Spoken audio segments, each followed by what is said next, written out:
Welcome to Stories That Stick, a podcast series about the stories that shape us. Do you know what I mean? It's like one black man told another black man, you can. Hey guys, it's Ade here, your host for Stories That Stick. Apologies for not actually having an episode out last week.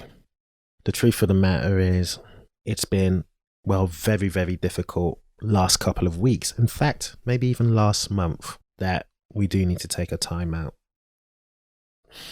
I think for those of you who have been following Blacticulate as a platform, you'll know that Blacticulate is all about black stories and positive actions. So we always try to promote individual black successes, collective black wins, and just create a safe space, really, for people to know when they land, they won't see any negativity. They'll be empowered. They'll be able to better their circumstances. We hope. We never truly know, but that's our one wish. But also, we want to let you guys know, we definitely need you to know that we are here if you ever feel the need to talk. Please don't be afraid to reach out because we are always here to listen. Always. Now let's shift gears a little bit. Today we have Roy Alexander Weise, who's one half artistic director and CEO of the Royal Exchange Theatre in Manchester. He's also an amazing theatre director. Titles such as Nine Nights, The Mountaintop, Master Harold and the Boys, to name but a few. Now, in the episode, we talk about biblical stories. We also speak about the education system, how it penalizes energy, but specifically black boys. And of course, all the stories that made a huge impact on Roy for being the fantastic individual that he is. Now, without further ado, let's get into the episode. Bye.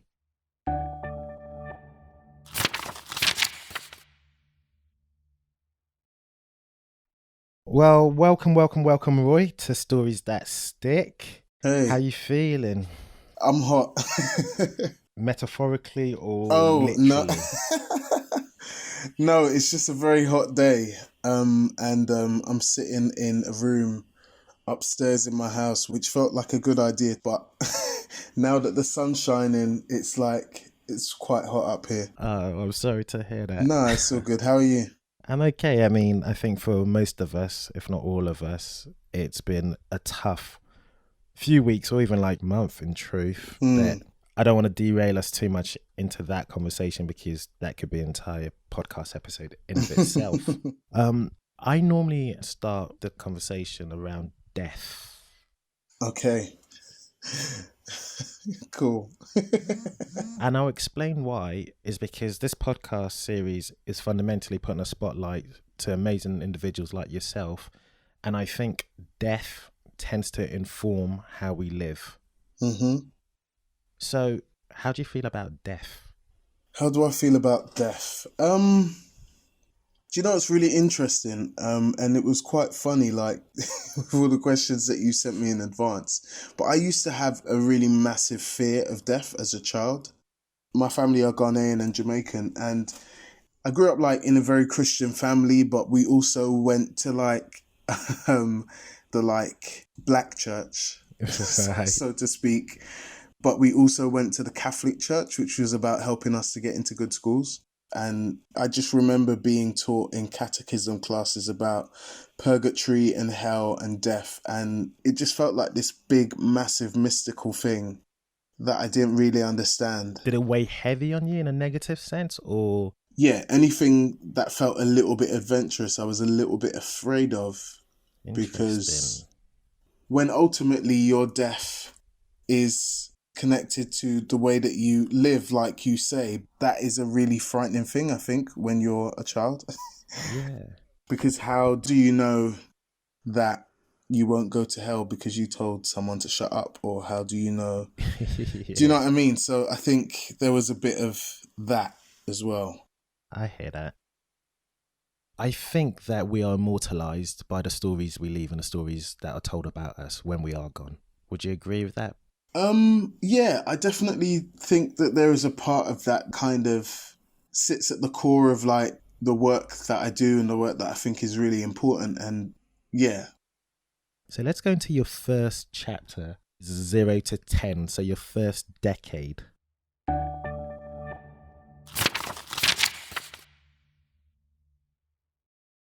Who was Roy?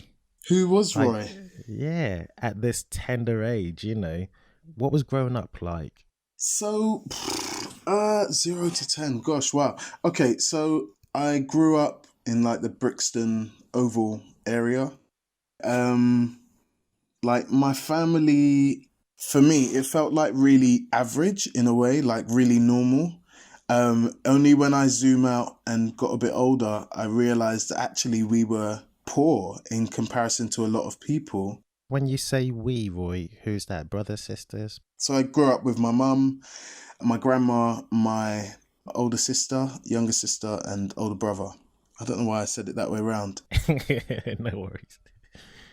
That you're saying about when you zoom out. Yeah, I realized the odd things like a big trip. It wouldn't be easy for us basically to have the money to go on those trips. And sometimes it was possible and sometimes it wasn't. It's that weird thing, isn't it? Like when you're poor, sometimes you like the things that feel really immediately important when you're young anyway. It's like, so long as I can have trainers that other people won't cuss. Yeah. And actually because I was the third child, there was a bit more like fashion trend work that happened from my older siblings. So I didn't have it maybe as bad as they might have. Although actually, like, I used to be quite trampy. I didn't really care about my appearance. And I guess I was afforded that because I was the third child. And I was a bit more wild. When you say wild, what do you mean? Uh, Because it kind of counters to what you're saying about you avoiding adventure. well, I mean, it's weird. Like, I think avoiding adventure, it was kind of really irrational. So, I remember like when it came to riding bikes, for instance, I knew how to ride a bike. I'd learned how to ride a bike really young, but there was a hill that came round the back of our house. It went around the park and down and round. And some of these bends, you couldn't really see cars or anything like that. So in my mind, I'd be like, yeah, I can do that. But then I would get to the top of the hill with my bike and be like, oh crap. And the irrational thought of what might happen as I go down this hill would creep in. But did you still do it though? Yeah, I did still do it. Nice. And I remember, like, I mean, it moves into the next kind of like past 10, but I remember in secondary school, this boy in the year below us, I think, I was like year 8, year 9, got knocked over and it just stayed in my head for ages. And my grandma still lives right near where I went to school, my secondary school. Well, there's now a really safe pedestrian crossing, which I absolutely always use. And because of that memory of when this boy got knocked over. You are in a black household. Your identity at the time, were you aware that you were black? Was any race relation conversations? No. Like I knew that I was black, obviously. And the culture that I grew up in was very much rooted in the places that my parents are from and those cultural and traditional aspects. And the music was around us, the food was around us. We were proud of that heritage and still are. I didn't really get a sense that my family were trying to make us fit in with white people. No, I hear that. So I tend to ask 3 questions to my guests of one of their fondest stories that they read or were told as a child, as a teenager, and or as an adult. And Roy wrote biblical stories.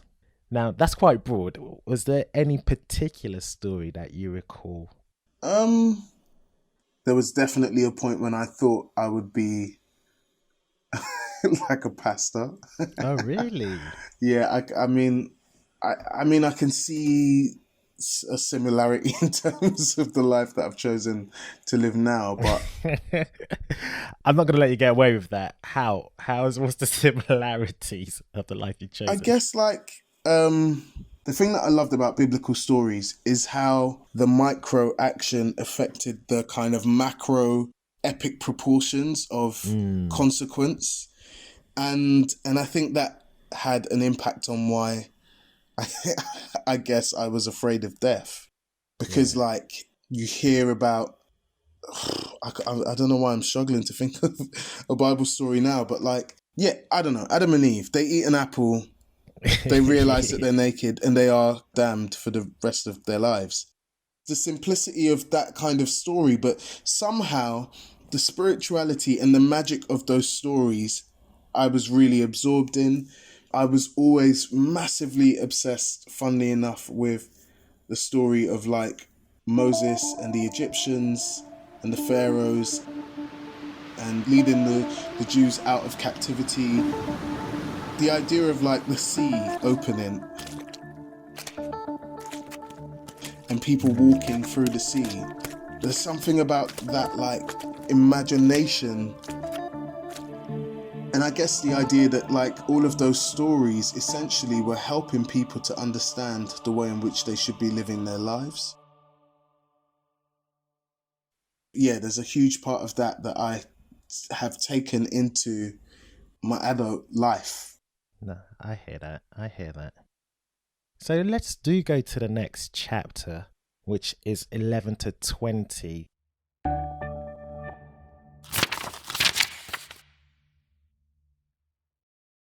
So, Roy, this decade, what sort of fun memories and stories stick? I don't know. I mean, that's a big decade, isn't it? Right now, when I think about that, I can see Blue Blazers. I remember school a lot. Okay, why? Because I feel like that's all I did. I feel like all I did was go to school. And, in that way that school is very much, it's everything. It's in school, it's the only forum, I guess, that you have as a young person to start understanding who you might become. How was your identity shaping?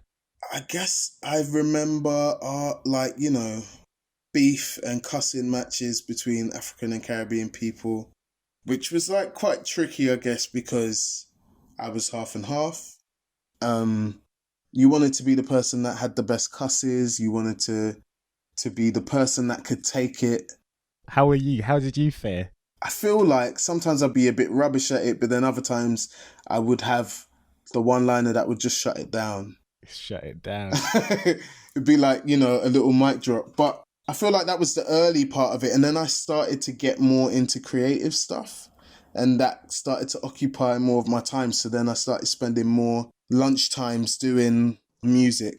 Producing, singing? I used to sing. I learned to play keys. I jumped around lots of different instruments. Again, couldn't afford an instrument of my own. So I'd take up guitar lessons, and then there would be a point when I needed my own guitar and I didn't have a guitar. So then I started learning drums, and where was I going to put a drum kit in my house? Were you thinking about making that into a career? Well, yeah, that was absolutely kind of where I was going to go, into music. Is that because you enjoyed it, or because people saw you were good at it? Because I enjoyed it. I also had two cousins who, they were really into music, and my older cousin Charles, he used to produce house music. Okay. So they had music producing software on their computer side. I'd mess about and make tracks with them. Amazing. I wonder, does any of them exist? Did you put it up on SoundCloud or something? No, it wasn't that deep. But if I ever did release any of this music, I would hope that nobody would notice me. Okay, so I'm hearing you, we're still in secondary school, and you're thinking potentially career-wise to go into music because you had a passion for it. Am I wrong in saying this? That's the career path you were thinking to do? No, I was thinking to do that. I mean, it's really interesting because I kind of started to go to Oval House whilst I was in secondary school. I wasn't really into drama, but they did a music program there, so I was doing a bit of the music producing there. And then in year 11, my mum got really ill, like very suddenly, and then she passed away. And everything just kind of stopped. But having been at the youth theatre and told some of the people what was happening, I then got kind of persuaded to do a play. And it was a play called Chatroom by a writer called Enda Walsh. So this is where the story that you wrote for the prompt, Chatroom, comes in. Yeah, exactly. Amazing. For those who don't know, can you give us, I guess, a brief synopsis, an overview of the play? Of Chatroom. Yeah, of Chatroom. So Chatroom is a story about a boy called Jim. It's set in Ireland, and every scene of the play is set in an online chat room with other teenagers. At first, it feels as if Jim has come to make friends with people, but you quickly realise that the reason that Jim is there is because he's really struggling to deal with some stuff emotionally. He's got a really terrible relationship with his mum, and ultimately, like, his dad left. And when his dad left, he basically left him in the middle of a zoo. So he had this really horrible scarring moment that he was trying to navigate. And the thing that happens, there are some other kids that start to convince him that the thing that he wants to do is commit suicide online. So it's a really, really dark story, but it's really funny as well. And the thing that it turns out that actually Jim just wants a moment to be a child again, because he feels like he was asked to grow up way too fast. And I could see how that ran parallel with your reality at the time. Exactly, yeah. And also in my mid-teens was when I guess the personal relationship, I would say, with my dad was becoming a bit difficult. I am with you with Chatroom and why this story stuck, and particularly how it started bringing you into the world of theatre and drama. Yeah, it felt really, really hard and way too close to the bone. But I think, I was so fortunate to... It's mad because today I had a message from Nikolai, like a voice note, Nikolai, who ran the youth theatre at the time, just saying like, Roy, I know you're in Manchester right now and you're in isolation by yourself, and I'm thinking of you. And it was like, he was just as kind then. He was like, actually, the moment when I found out that my mum had died, it was like late at night. And the next morning, the first place that I went to was the theatre. And I told him, and Nikolai's like a tall, massive guy, and I was quite short then. And I just remember him like completely enveloping me in his arms. And everyone at Oval House was like, they all became a massive support network. All the other people in the youth theatre group became a really massive support network. And that process enabled me to find the ways in which I could express what I was experiencing. And I guess doing Chatroom was like the first springboard for understanding that I was more creative than academic. I understood more concretely how important like creativity and expression was. Yeah, and the stories matter. Yeah, exactly. And that story allowed me to see what I imagine would have been a white boy from Ireland in a very, very different scenario from me. But what we were feeling wasn't too dissimilar. And I think that's when I understood the power of stories. And I guess that's why, linking back to what I said about, carrying the good word, it's like, that's why I think stories are so important, because what you feel is really huge. Yeah, no, I hear that. And that actually kind of is the foundation to all the stories and the work that you actually do with your plays, from the Mountaintop, 9 Nights, to the Master Harold and the Boys, to Luminosity, The Trick, etc., etc. Let's go into your last chapter, 20 plus.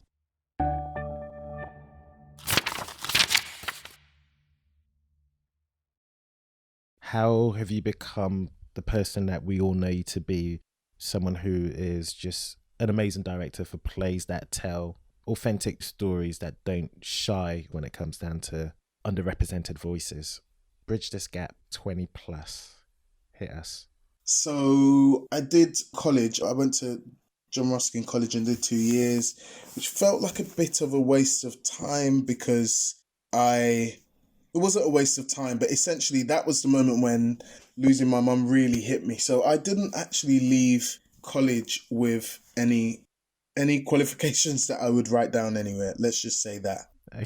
So I spent 2 years at John Ruskin, and according to my grandma, it was like, well, what were you doing? Anyway, so I went to college again.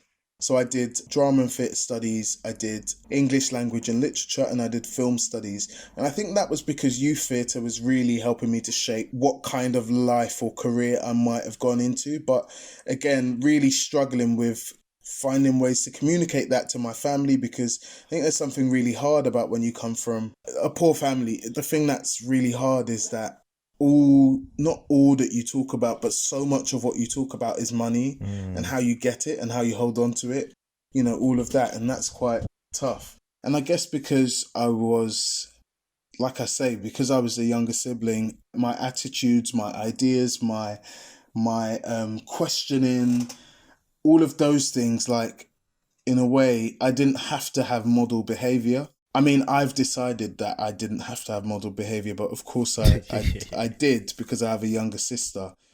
I guess what's interesting, Roy, and sorry to interject, but what is interesting is I would have never got this picture of you that you were, for lack of a better word, being disruptive. Oh God, I mean, there are some things I'm leaving out on purpose.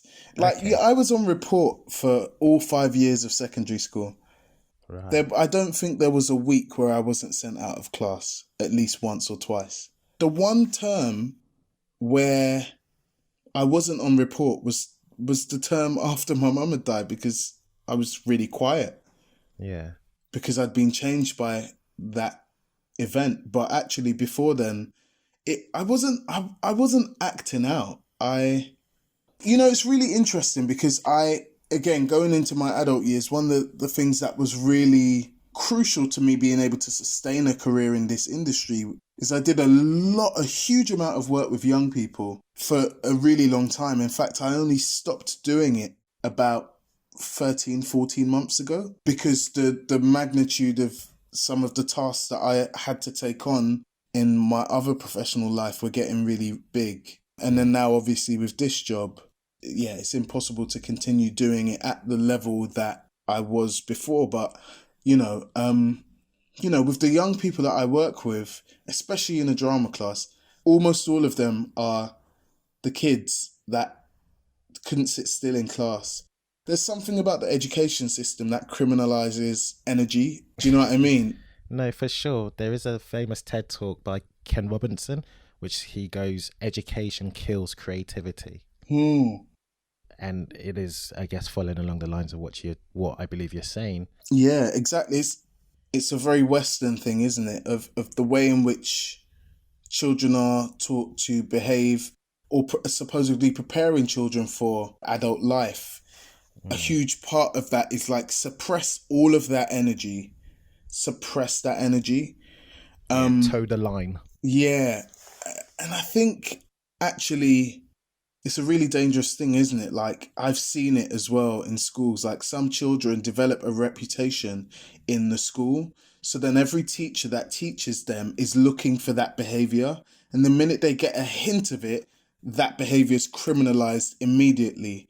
So there are children who I have taught who understood that they are bad youths. Their teachers will tell them that these kids will never get anywhere, that they'll never do anything. They tell them that they are, yeah. And sometimes I'm talking like 9, 10, 11-year-olds. Can you imagine? And can I be real? Please. Black boys being told that. Is this... Sorry, Roy, no apologies. Go on, you go. Did you start working with youth centres immediately after college or after uni Because I love, how you're helping our community, especially black boys. But I'm Mm. wondering, when did this begin? Because we haven't yet really bridged this career that you were going down. Yeah. I Yeah, go on. Sorry. Well, so I guess the thing yeah, college happened. Also during that time, doing a lot more youth theatre. I get my first job at Oval House as an usher. Really Amazing. quickly, then get a job as one of the facilitators there as well with the youth arts program. So I'm learning facilitation. Facilitation is essentially the beginning of me understanding that I can be a director. And again, it was Nikolai at Oval House who goes, there's this project and you get a shitload of money and you can put together a team of people that you want to work with. And I worked with my friend Zephyrin Tate, who's a brilliant actor. And we created our first pieces of work together. And I directed because Nikolai told me I could. Do you know what I Amazing. mean? It's like one black man told another black man, you can. Honestly, Nikolai, shout out. He's the most incredible person. And this man has foot soldiers for days out there in the world who will tell you with their mouths that they owe him so much. He just has and always has had a brilliant way of lifting us up. I feel like a lot of what you do put out there, your stories that you do direct and the likes, you are very much touching on race relations. Purposely done. Yeah, absolutely. I guess the beginning of all of that came, I had like a gap year, and that's when I really got into directing. I decided to apply for a directing course at Rose Bruford College, and I got in. It was an amazing course. It was really bespoke. There were 7 people on the entire course from around the world. Like, it was quite, I was really shocked that I got in. So I went there, and within my first week, I was like, I am not supposed to be here.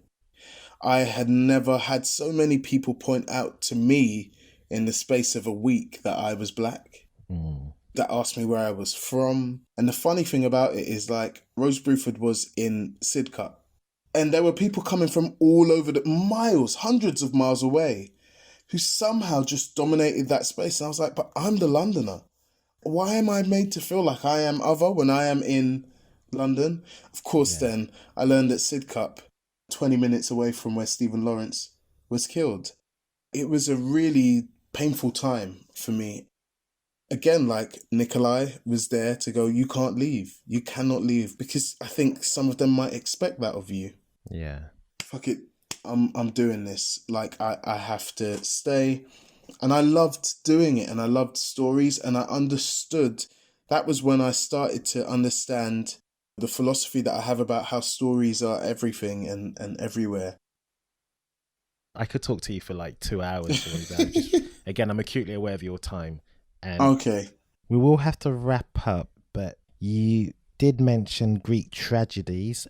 Yeah. It's living in an African home. It's like a Greek tragedy. Everyone experiences everything so, like, intensely and acutely. We're not afraid to shout. But At also, all. like, the democracy of it, and the stories are about democracy and about a society learning who they are and what their roles are. So, yeah.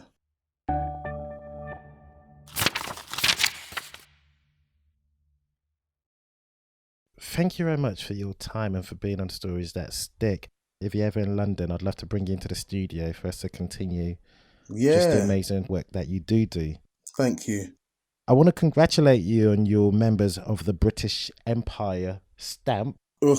I mean, when you say it like that, it feels really hard. Yeah.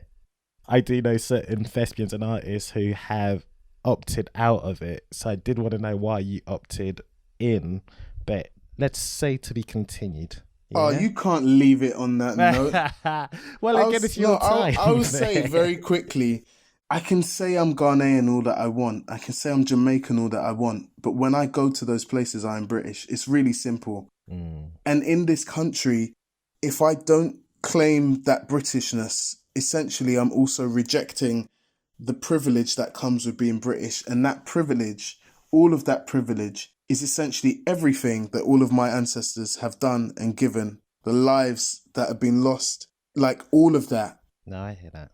And also, I can't take away from my grandma something that means a lot to her, which is she loves the Queen. And for me, it's like in her old age, for her to go to Buckingham Palace with her grandson, who is being recognised for his work, I think it gives her a moment to understand why she sacrificed so much of her life.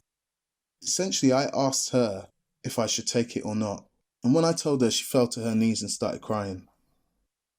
My 84-year-old grandma, and she's the only parent I have left and has been the only parent in my life for the last 16 years. So, yeah. Well, Roy, how can we find you on the World Wide Web? And when we do, Don't come and is there find me. anything? Don't come and find you, Don't Sha. come and find me. I'll come and find you. I'm joking. Is there anything you'd like us to do when we find you? Because you're an amazing individual and you're an inspiration. Oh, to bless us you, all. man. Thank you. Just say hello. Be good to other people where you can be. We definitely need it in this current environment. Yeah, absolutely, 100%. What's your preference? Twitter, Instagram? Twitter. It's at RAWEISE artist. Well, guys, once again, thanks for listening to another episode of Story That Sticks. And as always, please do like, comment, subscribe, because it really does help us grow. Stay tuned for another episode. Bye.